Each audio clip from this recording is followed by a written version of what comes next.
aussi les Seven Deadly Sins à leur prime devaient affronter l'armée du roi Arthur. Qui gagnerait selon vous? Quand on parle des Seven Deadly Sins à leur apogée, on s'attend à quoi? Meliodas en mode roi des démons. Il a la capacité de renvoyer n'importe quelle attaque, retour à l'envoyeur à l'adversaire. Il possède une capacité nommée Trillion d'Arc qui lui permet de balancer des milliers de mini-sphères noires qui ont une capacité, les gars, destruction hyper massive. Meliodas, les gars, il a aussi une résistance extraordinaire. Il est presque immortel. Et Scanner, franchement, son pouvoir, les gars, c'est un pouvoir absolu. Il a le pouvoir du soleil. Quand il est midi, il est quasiment imbattable. Il a même affronté le roi des démons. Ce perso, il est vraiment invincible. Mais dommage, les gars, que ce soit pour une durée limitée, en vrai. Son seul point faible, c'est qu'il est fort que quand il fait jour. Ban, les gars, c'était un perso immortel. Nous allons le prendre à son prime, c'est-à-dire après le purgatoire. À ce moment-là, les gars, il avait perdu son immortalité, mais au nom de Dieu, les gars, il avait gagné une puissance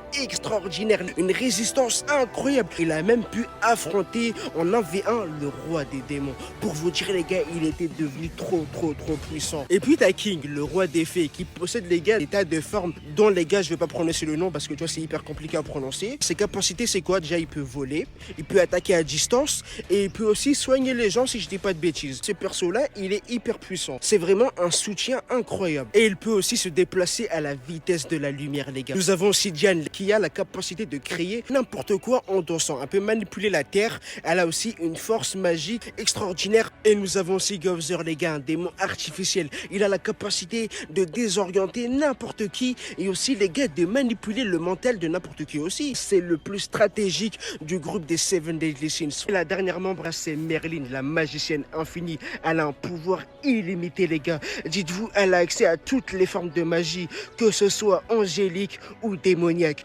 Elle est aussi capable de fabriquer des reliques, enchanteresse ou je sais pas quoi. Elle est capable à elle tout seule de retourner un champ de bataille. Bon, passons maintenant, les gars, à l'armée du roi Arthur. Déjà, Arthur Pendragon, il a quoi? Magie du chaos. Et il possède aussi Calibur. Il est capable de manipuler la réalité et aussi, les gars, la magie, les invocations, les téléportations. Il a aussi la capacité d'invoquer des monstres ultra puissants. Ce perso, il est tout aussi cheaté que Meliodas et Scanner. Pour la suite de la vidéo, j'hésite un peu entre ajouter dans le côté du roi Arthur les 4 persos de l'Apocalypse. Parce que tu vois, je me dis, leur pouvoir fait partie du pouvoir de Arthur. Du coup, les gars, je prends en compte que son armée actuelle, vous, elle est renforcée par la magie du chaos de Arthur. En vrai, ça fait une armée hyper redoutable. Passons par ce qui nous intéresse vraiment. Est-ce que les Seven Deadly Sins pourraient vraiment battre, les gars, l'armée du roi Arthur? Eh bien, la réponse est oui, mais pas facilement. Ce serait vraiment une guerre totale.